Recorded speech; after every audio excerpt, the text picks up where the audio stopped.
Good morning and welcome to Real Estate Radio Denver, the most informative hour of radio over the weekend. And we're here every Saturday from 9 to 10 a.m. right here on News Talk 710 KNUS. Thank you so much for joining me. I'm your host, Tom Souther, and Real Estate Radio Denver is dedicated to building Denver's housing and credit marketplace. We're here to give you that timely truth that we feel you're just not getting from the national news outlets, and honestly, quite often not from the locals.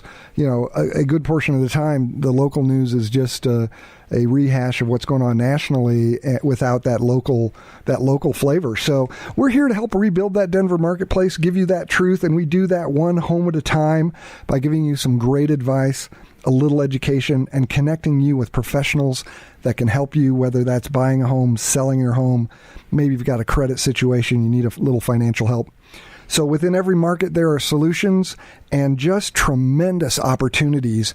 You just need some trusted advice, and that's what you'll hear right here every Saturday from 9 to 10 a.m. on News Talk 710 KNUS.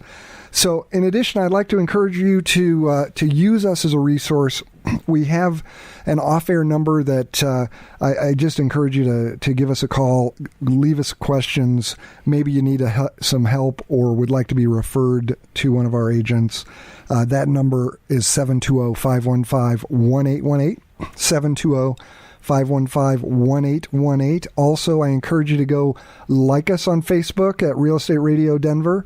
And we are going to pick out one of those likes, and in the next month, we're going to give away a iPod Shuffle. I got that correct this time. So go in and like our page. Go onto Facebook. Just search for Real Estate Radio Denver, and you'll find us. So please do that. And again, that phone number, 720-515-1818. Last week, we had a fantastic discussion on 1031 exchanges and how that was that last week? No, that was 2 weeks ago. Wow. Last week, we talked about Race to the Next Place. Yeah, well, let's do a little plug on that. Race to Your Next Place, where they're going to give away a $10,000 prize. All proceeds go to Habitat for Humanity, and that is a citywide scavenger hunt that's going to be just huge fun. So I encourage you to go to racenextplace.com and put in your registration for that event, which is coming up in May. I think it's the 18th. So anyway, this week, let's get right on it. We've got two fantastic guests. I have my show partner, Tom Geisen, owner and founder of Homestead Title, who's been with us a lot and does a great job co-hosting when I'm off on one of my many jaunts around the country. So welcome, Tom. Thank you very much. What is going on with Homestead Title? Any new news? I'm blindsiding you with that question. So. Actually, there is a little bit of new news. Not so much with Homestead Title, but, the Department of Regulatory Agencies, which kind of oversees... My favorite. Yep. They oversee the Division of Insurance, the real estate, et cetera. And us mortgage people. Your mortgage people. They came out with a ruling about a week and a half ago, kind of a bulletin that it sort of was which I think is a fabulous ruling, and it basically addressed some things that were happening in our marketplace with some of the big national underwriters that came in from out of state.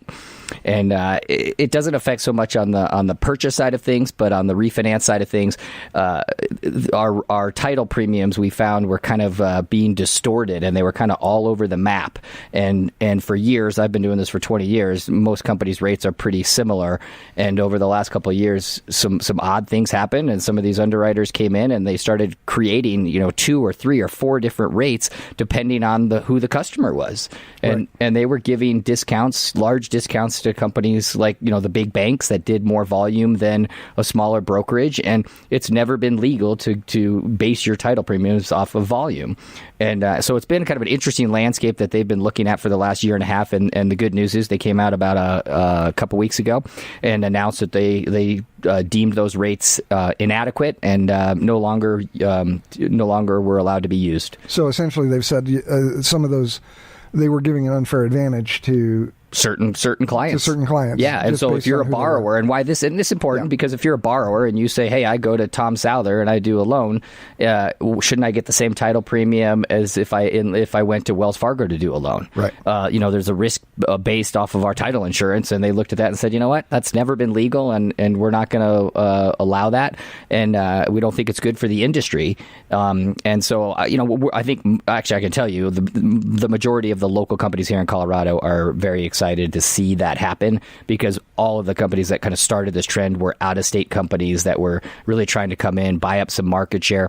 One in particular is very single channel. They don't hardly do any purchase business, and so it's important because if they take the refinances away from some smaller title agencies, those title agencies will go out of business. Right. And then if those title agencies go out of business and they're in a small county or wherever, and somebody needs to sell a house, they may not be there to help them. And this other company, that's out of state, they're not going to help them either, because they don't do purchases, and so it's a good ruling. We're excited to see it, and so really I don't think the consumer is going to notice much of it. It's just from an inside perspective, it's a good thing for our industry. And we like to see the local guy encouraged and in place in the marketplace, and I think that's a good ruling. It's a great ruling. Yep. So that's kind of some new news there. New news in the title industry, which is going to put everybody to sleep. Probably so. Probably so. Hey, I want to introduce my second guest here before we get to the end of this segment. I have Greg Drake with me. He is broker owner of Realty Professionals. They are a small boutique company based in Lakewood, and Greg's focus is largely the west side of town. He's expert throughout the metro area, but that's really where they go. Greg, welcome to the show. Thanks, Tom. Thanks for having me. I appreciate you having me on this morning. You bet. And we've got just a little bit of time left in this segment, so give us 30 seconds on what makes Realty Professionals special, and then we'll come back and we're going to have a fantastic update on what's really going on that west side of town. It's going to be really good. Yeah, fantastic. Well, Realty Professionals really differentiates itself because all of our brokers bring extensive experience and technical knowledge to every transaction and to every client. We really spend our time understanding our clients' goals before we get involved in a transaction, so we understand exactly what our clients are trying to accomplish, so we know how to best assist them in accomplishing it. And because of our technical backgrounds, for instance, my background, I'm a CPA with my MBA. We've got specialists that are in the building industry and so forth. Greg, I'm going to jump in because we've got to go for the next segment. We're going to come back and we're going to tell you what's going on the west side of town. Do not miss a minute. Welcome back to Real Estate Radio Denver. I'm your host, Tom Souther, and we've got a great show for you today. We're going to fill you in on really what's going on that west side of town. Golden, Lakewood. You've got the light rail corridor going in that's opening. We want to talk about that for a minute. There is so much happening in that section of town, I think, is on fire. So we've got a great expert to talk about that. First, let me reintroduce. I've got Tom Geisen, the owner, founder of Homestead Title, with us. Tom, welcome back. Thank you. And I've also have Greg Drake, the broker owner of Realty Professionals. They're headquartered in Lakewood, a small boutique real estate brokerage. And Greg, we interrupted you at the end of the last segment, and you were telling us a little bit about what's going on with you guys. What makes you special? You're a CPA, which brings an interesting perspective to the market, to your clients, but you've got a good collection of agents in your firm. Yeah, we do. We really do. We're excited because all of our brokers bring some technical expertise, either from construction, new home building, lending backgrounds, appraisal backgrounds. So they really bring a different perspective to the marketplace, different than the typical broker that's out there. And we all come from consultative backgrounds. So when we sit down with the client, we really take the time to understand their goals and how to achieve them, educate them on the marketplace, and really use some innovative tactics to help them secure homes, which is so difficult to do in our current marketplace. It's impossible almost, it seems these days, but that's a whole, we're going to get there in a minute. Absolutely. It's funny. I think you got my wheel spinning a little bit there, but it is so true, especially like in the investment world a little, I would say, where somebody says, I want to sell this, or I just want to get out of this, or whatever they think it is. And you, from your CPA background, can actually kind of take a little deeper look to say, you know what? Hey, why is it that you want to get out of this? You want to take this, but guess what? You're going to have recapture. You're going to have, break it down to go, you might think you're going to be walking with X, but you're really going to be walking with Y, right? And that's a great point. I think not so often everybody sort of points that finger or passes the buck to say, you know what? Hey, happy to do that, but you should probably talk to your tax guy later down the road and all that, and you find out too little too late, and you're like, God, that just really didn't get me what I thought I was getting. Exactly. Exactly. You have to ask those questions up front. You really have to walk through the entire transaction so that, for instance, our sellers or buyers, before they're even entering into a transaction, they know really what their bottom line is. As a buyer, what are you bringing to the table? And what does that mean to you? And does it make sense in the context of what you're purchasing, the type of home? Is it your first time a home buyer? Are you buying this an investment property for retirement? Are you downsizing? Is this your 15-year home that you're going to raise your kids in? All those decisions are different depending on what the client's situation is. And we walk them through that so they know exactly what to expect. And when they show up at the closing table, there aren't any surprises, and it goes smoothly. Yeah, I think that's a fabulous point. Yeah, bringing in that level of expertise is critical. I try to do that with my mortgage business, that you want to get to the bottom of what's going on in that customer's head and what their experience is and what their long-term goals are. All of those things are just critical in building that right answer for that customer. Well, I could remember back in the day, I really do it. I had bought. I started getting into the rental market, a while back, and I remember buying. I started kind of accumulating some different rentals and thinking just of all the tax breaks that I would be getting for this, right? And then after you do this, you sit with a CPA and he goes, you know what? Yeah, you're gonna have a lot of carryovers, right? You're gonna have a lot of, I think it's passive loss carryovers, right? You can, yes. And so, but it doesn't help you on your day to day, right? So it helps you at the end of the rainbow when you sell that property. But I think I won't never say I was misled, because that's not the right thing. But I think it was probably misunderstood. I misunderstood a little of some of the goals that I had and some of the things I thought what I would gain, the benefits I would realize right away. I didn't realize, right? Yeah. So I think that's a great point. Yeah, it's very common that happens too. Is that right? Yeah. Well, let's jump into the market. Greg, I think there's a lot of things going on out there that people don't understand why. And we've had some interesting discussions off air about, what are the whys behind why are there so few homes on the market? Why is it taking so long to find that right place? So let's talk about what's going on in the market a little bit, and set that ground, and then we can talk about the how to defeat some of those and how to be successful. Right. So what are you seeing in the marketplace as far as numbers and volume and what's going on? Absolutely, Tom. It's a great point to bring up. And specifically on the west side, it's one of the hottest sections of Denver right now. It's incredible. Actually, just this last week, we had 8% more homes go under contract than came on the market. So our inventory is depleting at a level of 8% a week right now. Is that Lakewood, or is that... That's the west side, if you kind of take from Arvada all the way down through to Littleton. Okay. Which is amazing. We're seeing active homes for sale down almost 34%. That's just over a year. Under contracts are going up. It's over 24%. The properties. So at that rate, by where are we? In the beginning of April, May, by June 1st, there will be nothing. Yes, no homes on the market. We're in trouble. Right? Which is not good. The question: why is that? Right? Why? I don't know if we all know the answer to that, but. It's a great question. It's a combination of factors. There's the supply side and the demand side. I mean, we're seeing some fundamental economics going on where you've got low supply and high demand, and the low supply is starting out with the fact that a lot of people have refinanced over the last couple of years. They've lowered their payments $300, $400, $500 a month. Right. They're at 3.25%, 3.5%, and they're happy. They're going to ride it out for a little while longer. Yeah, and I think if I can throw in on that, there has been over the last 4 or 5, 6 years just in general a more conservative approach to what people are doing with their finances. I really think people are moving back towards let's figure out how to live within our means. Absolutely, yeah. And save some money, not overbuy, and save a little bit. And I think that's reflected in how many people are saying, gosh, I'd love to have that bigger house, but Do I need it? That's exactly right. And that brings up the second core group of people who have maybe purchased in the last 4 or 5 years, and they're not willing to sell and bring any money to the table. Sure. Right.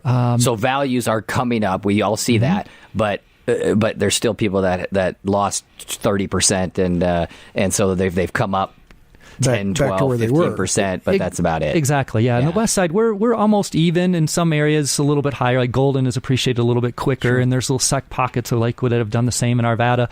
But for the most part, if you bought in the last 4 or 5 years, you're about even. When you take into factor into the equation the cost of sale, you're going to be bringing some money to the table, and people are saying, I'll wait it out. I'll refinance. I'll hold on. And the other big factor is the foreclosure market is virtually dried up. There's very few bank-owned REOs. There's still some short sales out there, but they're selling at market values. The banks have gotten smart. The banks aren't throwing properties on the market to just fire sale them. They're selling them at or above ask price, and they're getting it. Yeah, and I think it's a great point. I mean, I have my my pulse on things, and I certainly know a fair share of the REO brokers, and it's amazing. The faucet has dried up. Down.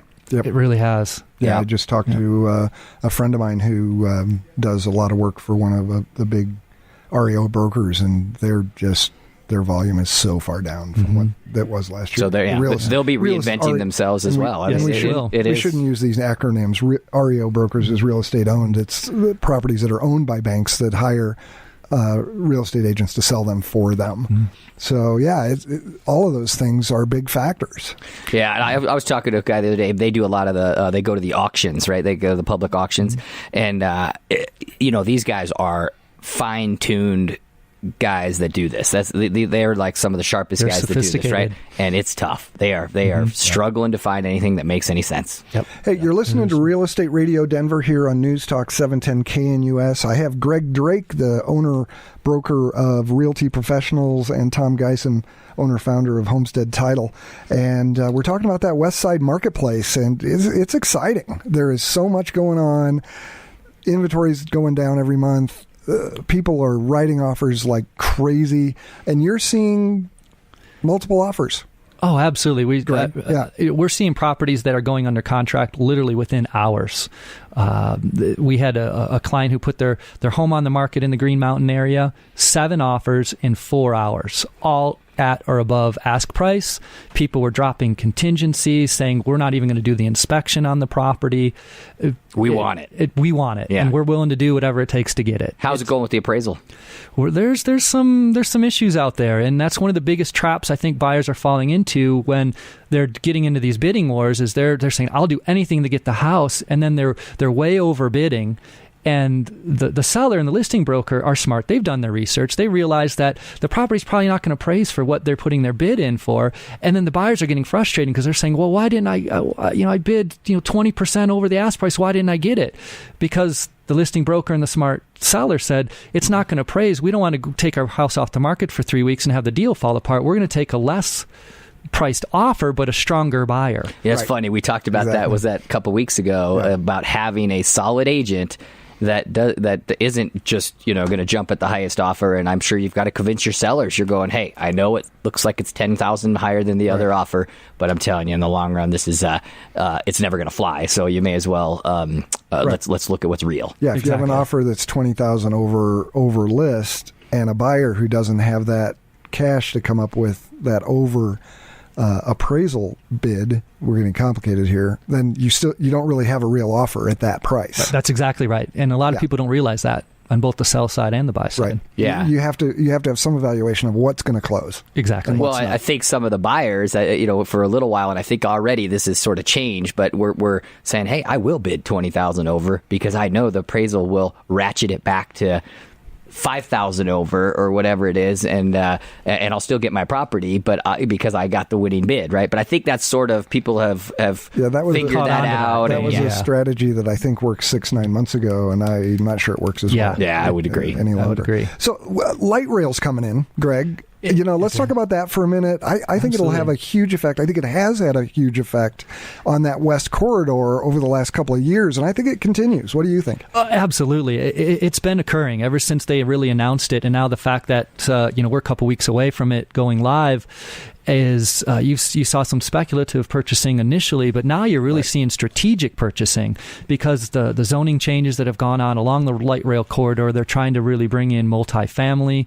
They're trying to increase the density around these light rail stations, kind of like your big cities. If anybody's familiar with Chicago and New York, you get off the light rail and what do you have there? You've got some restaurants, you've got bars, you've got retail shopping, you've got people living above it. It really makes a community right around the stations, and the ultimate goal is to see that happen and to create art districts and entertainment districts, and people are coming in and they've done some strategic purchasing, and now you're starting to see values go up.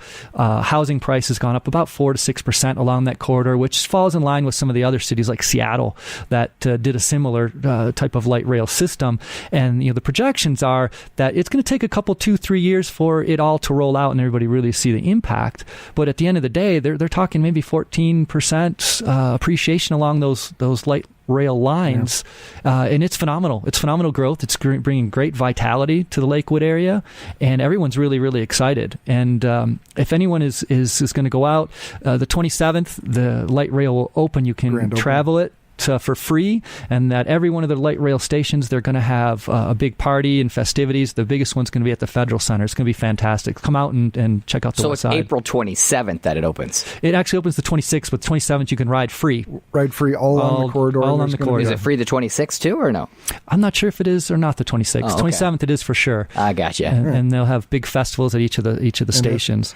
You're listening to Real Estate Radio Denver here on News Talk 710 KNUS. Again, I want to encourage you, call in, leave us a message off air. I'd love to get you hooked up with Greg Drake with Realty Professionals. That number, again, 720-515-1818, 720-515-1818, and I will put you together with Greg. That west side is just on fire. It's kind of almost rivaling what's going on inside Denver, and that light rail is a big piece of it. So come on back. We're going to have a lot more for you. Welcome back to Real Estate Radio Denver. I'm your host, Tom Souther, and we are talking about what's going on the west side of town, that Lakewood corridor, Golden, Littleton, Arvada, because all those areas are just booming, like most are in Denver. But that light rail corridor is just popping right now, and the light rail is going to be opening up on the 26th of the month. Big party all along that line. I guess free rides the whole way route on the 27th. I'm not sure I'm going to spend my day riding the light rail, but parties on every stop. And I have with me Tom Geisen, the owner-founder of Homestead Title, and Greg Drake, broker-owner of Realty Professionals in Lakewood. And that light rail party should be fun. I was just talking with a friend this morning. I have a leads group that meets on Thursday morning at 7 a.m., which is a little crazy in itself, but that's a whole other topic. And we were talking about that light rail opening, and I've got a good friend who lives in Applewood, and she's going to make a day of it. And she's going to ride the light rail. She's trying to convince her husband to do that. And every stop on the 27th is going to have a little party and festival. Well, you know what I think for me, I mean, I live on the west side, I live in Lakewood, and we have not had anything like this at all, right? Yeah. And so, obviously the light rail hasn't been our way, and so, I have never considered Bronco games and anything of taking the light rail down there. This is going to be good for us. And then what comes with it is development, right? And with development comes appreciation in single-family houses or apartments or duplexes or whatever. And to that point, you were just talking about some of the statistics, and I pulled out an article that I was reading, and you were like spot on, by the way. That's pretty good. This article kind of said the exact same thing, that it said, you know what? People will see houses close to a light rail appreciate about 5% in the first year, 10 to 11% in the second year, and 15 to 16% in the third year, which really alludes to the fact that the development hasn't happened yet. But when it happens, right? So you buy a place today, and in 3 years, you're going to see you're going to be in the heart of it all. You really will. Now is the front end of the development. The speculation time frame is over, and now it's time for solid investment right along that light rail. I mean, you're seeing the development all the way from kind of that Sloan's Lake all the way out to Golden. And the nice thing about the west side is there's so many areas that are established that there aren't a lot of great areas for new opportunity. You're seeing a lot of new building going on, and the next best area is along the light rail corridor. Right. If you're looking for have you had people call you yet about purchasing, houses for rentals, or do they want to move to that kind of an area? Yeah, we've had a handful of people start. The kind of light bulb came on, I think, about 4 or 5 months ago when it got real. When they started seeing the light rail coming down, the tracks come alive. All of a sudden, our phone started ringing, and people were saying, my son works downtown.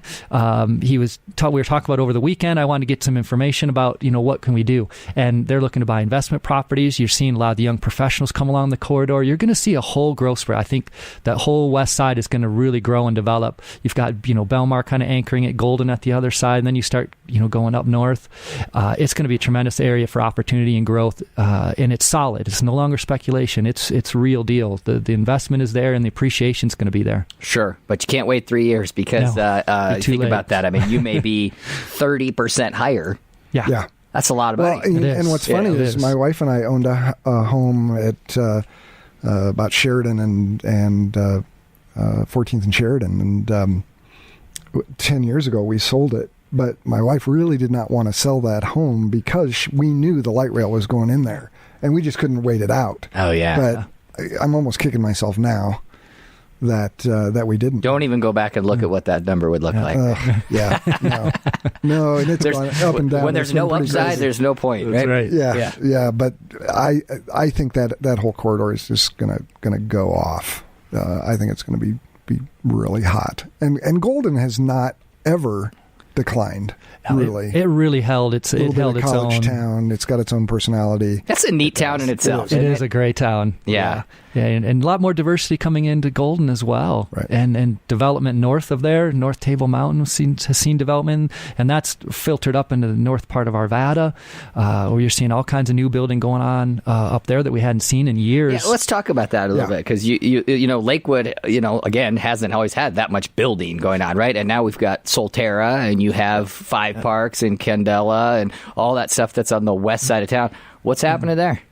We're just seeing a tremendous boom. I mean, from North Arvada, as you mentioned, Village Homes is over at Village of Five Parks. Candela's, got Century Homes and Standard Pacific, and Solterra has been building for the last couple of years, and that's really heated up. I drive by there and we see homes going up, two times, go in the morning, come back, and there's a house. Yeah, it's incredible. I live right by there, and it is, to your point, it is amazing. It is just flying. And Greg Drake, let's talk about that, because most people think they're going to walk into one of these builder communities and go in without being represented by an agent, and that's a mistake. What can you do for that customer that's thinking, well, gosh, I can't find what I'm looking for in the used market. I want to go into the new market. And they'll often jettison that relationship with an agent when they shouldn't do it. They really shouldn't, because first off, as a buyer, you are getting no benefit by going into a builder and trying to represent yourself. There's no additional cost. The builder's not reducing the price, and you're not getting a better deal because you don't bring someone in to represent you. And they will not reduce the price, right? They do not. Yeah, if I showed up without an agent and said, you know what, hey, you're saving 2.8% or whatever, they would say, no, you're not. Great. I mean, you're still paying what you're paying. Yeah, that's right. Here's the base price. What options do you want? Gotcha. Yeah, and the builder is pocketing that extra 2.8 or whatever they're going to pay in a commission. It does not cost a consumer 1 penny more to be represented in that transaction with a builder. That's exactly right. And quite honestly, the builders want you to be represented. They do. are so encouraging right now through the Denver Builder Realty Council and another of other organizations to build those relationships with good real estate agents to bring buyers into their communities. They want their buyers to be represented. They really do, because it makes the transaction smoother for everybody involved. That's right. It really does. It helps benefit the buyer and the builder. And the biggest thing that what most consumers don't realize when they walk in is that salesperson that works for the builder. It's kind of like using the prosecuting attorney as your defense attorney. It's a great analogy. It is. It really is. Yeah. And you come in and we stop in and we talk to some of the builder representatives, and some of the things they won't tell you about is some of the incentives that they may offer. Or guess what? A refrigerator doesn't come with it. but you know what? We can talk to them about that. How about we build that in? If we have to use, another representative, a title or mortgage to get this incentives, that isn't always the case. You can sometimes bring your own mortgage broker, your own title company, and save you some money. Yep. And still get the incentive that the builder's offering. Yeah, but the only reason that you know that is because you're there, right? Exactly. And you're doing this with other people, your ears to the ground, et cetera. Exactly. So the moral of the story is call us 720-515-1818, 720-515-1818. Let us get you together with Greg Drake at Realty Professionals and let them help you with that transaction. It costs you nothing and you gain a huge amount of representation in that deal. Yeah. You really do. And also, if you have a place to sell, then obviously there's a benefit right there as well, right? Absolutely. Typically, I mean, now you can help them on both transactions. Exactly. And it's easier to coordinate because if you're working with somebody to help sell your home and coordinate with the builder on the purchase, if you're trying to use two different people or not using somebody on the builder side, trying to coordinate that is very difficult. And if you have a misstep, that can cost you your new home and cost you your deposits on all of your upgrades that you've put in. It could be a costly mistake. The downside is it's too great fantastic. not to. And the upside is cost you nothing, not one penny. And I'm exactly assuming right. builders are treating it the same way, that if someone has a house to sell, it's contingent, right? You certainly need that agent there to explain what's going on. And to show how strong that house is going to be marketed, it's going to be under contract, so the builder doesn't have any risk. The builder doesn't want to take any risk right now. They have too many people waiting in line behind you. That to take that risk, there better be a heck of an incentive. They're going to make sure that they're going to get their money and you're going to be able to purchase the home. Yep. Right. And they're very interested in a well-qualified buyer walking in with an agent. That's the message I want to get out to everybody is builders want you to come in with an agent. They really do. They do. It's funny on the title side, by the way, just on a thing we actually charge more money for a for sale by owner transaction than we do on a regular purchase transaction with agents, simply for the fact because it's harder for us to do a deal when the agents aren't involved. Yeah, and I don't think anybody does know that that's one of the added costs if you're doing it for sale by owner. Absolutely. You're going to pay more. For because we have to do more. It's harder. You do. You have to do part of the agent's job. Absolutely. All right, we're going to wrap this segment up. Greg Drake, we're going to come right back, and we're going to talk about how to be successful in that transaction on your next purchase. Do not miss a minute. We're going to be back with Greg Drake and Tom Geisen with Homestead Title. Come on back. Welcome back to Real Estate Radio Denver. I'm your host, Tom Souther, and I have with me Tom Geisen, owner-founder of Homestead Title. Tom, welcome Hello, back. Mr. Souther. Can't have enough Toms. I always say. Sure, everybody's sick of hearing that. But sometimes I just have to crack myself up. And I also have with us Greg Drake, owner, broker with Realty Professionals. They're located in Lakewood, and Greg really understands the market on the west side, and we're kind of focusing on that today. We've hit this light rail thing. I think that opening is going to be fantastic, and it's going to add so much to that neighborhood. But let's move on and let's just talk about how, Greg, you are helping your customers be successful in this market. As crazy as it is, we're seeing multiple offers. We're seeing houses go in an hour sometimes, or even in anticipation of the market. I mean, we hear stories about brokers who are just going after listings on the buy side before they're even listings. Yeah. Which I don't know if that's right or wrong, but people do what they got to do to get a deal closed. But you've got lots of customers who are buying, some that are selling, and you're dealing with customers that go through this process 5, 10, 12 times without getting an offer accepted. And what are you counseling those people, and how are you making them more successful in buying a home? Absolutely. It's a really good question, and we've been really fortunate. We've actually had a number of buyers come to us because they've had that frustration of they've worked with somebody, haven't been 15, 18 offers. The most I've heard is 23 offers and not got one accepted. And the first part comes down to why we've been successful in getting, we lose a couple. Sure. Won't kid about that, but we've been mostly successful because we sit down with the buyers and say, okay, explain to us what your goals, what you're trying to accomplish, and then go through and educate them on the marketplace. Make sure they truly understand what's going on out there so that they understand that your properties are going under contract in a matter of hours, multiple offers. If it's priced right, you're going to have to pay at or above ask price. Right. And you're going to have to be a little creative. It's not going to be the traditional, I'm just going to put in my demands. Someone wants to exclude a washer and dryer, I'm going to throw that in. I want to get a bargain. The days of getting a steal and a lowball bargain are over. You really have to come in and be aggressive. You have to make a decision quickly. That's the first thing you have to do. You see a house, you like it, write the offer. Don't think about it overnight. It's gone. Yeah, it'll be gone by dinner. You really can't have those people saying, "I'm excited to go look around and sort of get the feel." Right? No. Yeah, let me go look at 10 or 15 places and see which one I want. That doesn't go anymore. And I think agents who are allowing that to happen with their customers are doing them a huge disservice. I would agree. And when they do write an offer, you got to write a strong offer. And what does that mean? A strong offer is there's a couple components. One, it's termed pricing. You're going to want to be correct on pricing, at or above probably ask price. You're going to want to make sure the terms are flexible to what the seller wants. Right. Does the seller want to stay in the home? Do they need to find a replacement home? How do you know that? Because you, as the agent, ask that from the listing agent? We do. If we have a buyer that's interested, we call the listing broker and we ask a number of questions. Really, what is the seller's goal and motivation here? When do they need to be out? Do they have to find another home? If so, what does that time frame look like? And what's important to the seller? Because it's surprising what may be important to the seller. And that's a great comment. Because, you wonder, is like, I think sometimes everyone's trying to play a cat and mouse type thing, you know what I mean? Am I getting the better deal? But like you said, sometimes just asking the simple question of going, God, I'd love to stay here for 5 more months and until summertime or whatever it is and then leave. Great. Yeah, good point. Good point. Yeah. And so when you write that offer, you really have to focus on maximizing the seller's bottom line. And what that means is when a seller sells a home, there's a series of costs associated with that.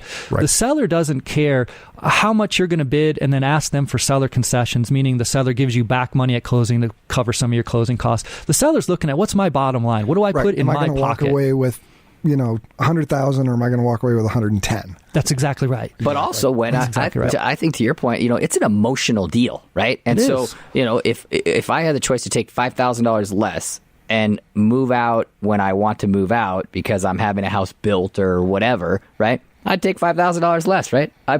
Personally, spend that for in me, hotel because rooms, I don't want the inconvenience of all of that. That's a great point. Exactly. And the other thing we counsel our buyers on is you can put in clauses into your contract that say that you won't lose out to another offer by $500 or $1,000, but also guarantee your buyer isn't going to overpay for the property.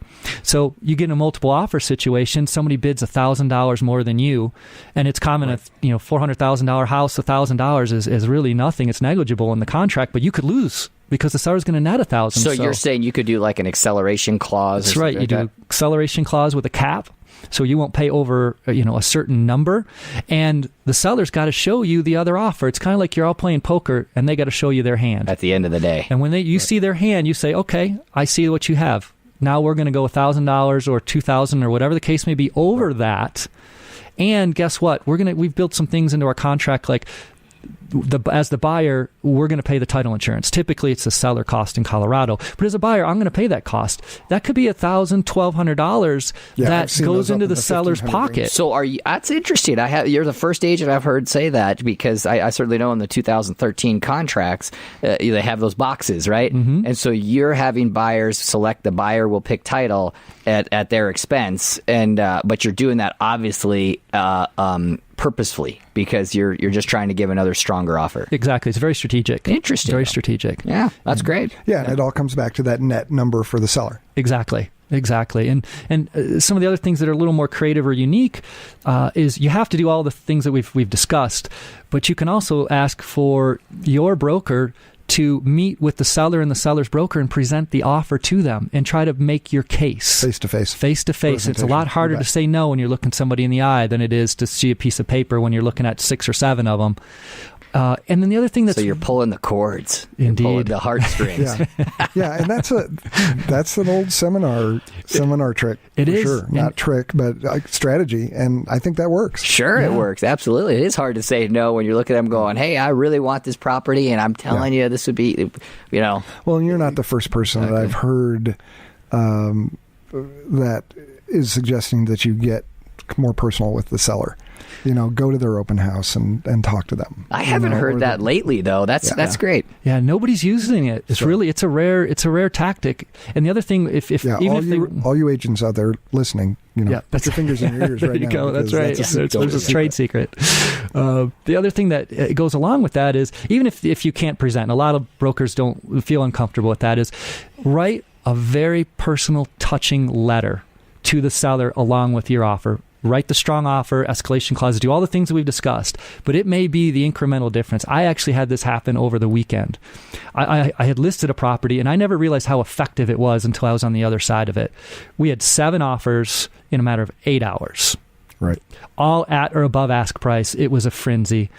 We sat down, went through the entire presentation to the sellers, and then I read this letter. And the one buyer, it was very close. We're talking a couple $1,000. The letter talked about how their daughters came into the house, how they picked out their room, how they were playing on the swing set, how they loved, and this was a pretty kind of retro 70s house, hadn't been updated in a number of years, and they talked about how they loved the glass light fixture in the kitchen, and all of this was just the emotion was dripping off the paper. And the seller literally sat back, and she's kind of got a little misty-eyed, and she said, you know what? That's how we felt when we bought this house. And they said, we'll give up $4,000, and we're going to take this offer, because these are the right people. Yep. Yeah. Yeah, and everybody wants to do that if they're, I just sold my home, and, I had a 15-year relationship with my neighbors. Yeah. I'd love to have had somebody that I knew was going to really connect with that neighborhood. Yeah. Because it's important to the neighborhood. It is. But just getting an offer, you have no idea who's buying. You always wonder who's coming into the house, right? That's right. Yeah. That's right. And it makes all the difference. Yeah, that's great. I know we were talking a little off air too about, you were saying about, presenting strong offers and or presenting, I guess, good offers according to where that market is, right? Let's call it exactly. That. And I was talking about a product that we offer to help agents run those statistics, right? Those market trends, drilled all the way down to the zip code level, so that people can see what's really happening week by week in a market, because it's amazing. I mean, you will see an overall trend line, but you can also see the little spikes of going, here's what's happening, the last 2 weeks in a marketplace, good or bad, right? It's critical to know that, because when we talked about pricing, writing a strong offer, what we're starting to see is sellers are getting smart. They're reading the newspaper, they're listening to the evening news, and they're saying, I'm going to overprice my house because there's no houses, and if they want to live in this neighborhood, they're going to pay my price. Well, buyers are pretty sophisticated. Right. They're going to pay what the market will bear, and they're going to stretch a little bit. But your agent has to be really strong and go through exactly what you talked about, the analysis, to make sure that you write that strong offer, but you don't overpay. Because if you overpay, 3 weeks down the road, the property's not going to appraise. And if you don't have the cash difference between what your offer price is and where that appraisal came in, you just lost that house. Yeah, it's not going to happen. It's not going to happen. And savvy sellers and listing brokers are knowing that now, and they're making sure that those analytics are done. And you've got to use a product just like that and get it done to make sure you don't overpay. Right. So are there other pitfalls you're seeing that are keeping that offer from getting accepted? The biggest one is setting your price too high and asking for seller concessions. You don't have the money to pay your own closing costs, so you're asking the seller to contribute. It's just not flying. Sellers look at it as a weak offer, and they're saying, why do I need to inflate the price, have a risk of an appraisal, and not get it? Being demanding in your offer. Some people are still demanding. They're trying to set really hard deadlines, not really giving the seller much room to move. The seller excludes their washer and dryer, their hot tub. They're coming in, I want washer, dryer, I want the hot tub, and I want to close early. It's just not flying. Yeah. Those are just common pitfalls. Well, and that goes back to your original story of find out what the seller needs. Exactly. Find out what's important to them. In this marketplace, that's a deal-making suggestion right there. That's the tip of the day. It is. And I'm assuming you never submit an offer without a lender letter? Oh, you have to have a lender letter. Call Tom, get your pre-approval, not a pre-qual, a pre-approval. And so that you go in saying, look, I have the loan. I need the contract. I need my appraisal. I need my title work. and we can close this. Yep. Tom, the difference between a pre-qual and a pre-approval? Well, in my book, a pre-qual, you can do a verbal with people almost. When I write a pre-approval letter, those customers have been run through an automated underwriting system. You've seen the income documentation, you've seen hopefully asset documentation, and you are 99.5% sure. You've run credit. Oh, yeah. Absolutely. You've looked at credit. You've looked at all of these pieces. Yep. It's not just a story. It's reality. Yeah. And those are very strong. I have, quite honestly, in 12 years, I don't think I've ever not closed a loan that I've done a pre-approval on. It just doesn't happen. And how do you do that, Greg? Do you, when someone says, "Hey, I want to go look at houses," do you say, "You know what? I need you to be pre-qualified first before you get in my car," or how does that work? We do. In that initial consultation, we walk through when we're explaining to them what's going on in the marketplace and say, you have to be ready. And part of being ready is having that pre-approval in place. So that when we write the offer, we write the strong offer, because the listing broker is going to call that lender. I call every lender to make sure that buyer can close that deal. Absolutely. Yeah. That's great. This has been some absolutely tremendous tips. I want to thank Greg Drake for coming in today. Greg is the owner-broker of Realty Professionals in Lakewood. I want to, again, encourage you, man, Greg is such a great resource to use to get that deal done for you, whether you're looking at buying a new build or you're thinking about selling, want to know what your status is in the marketplace with your home.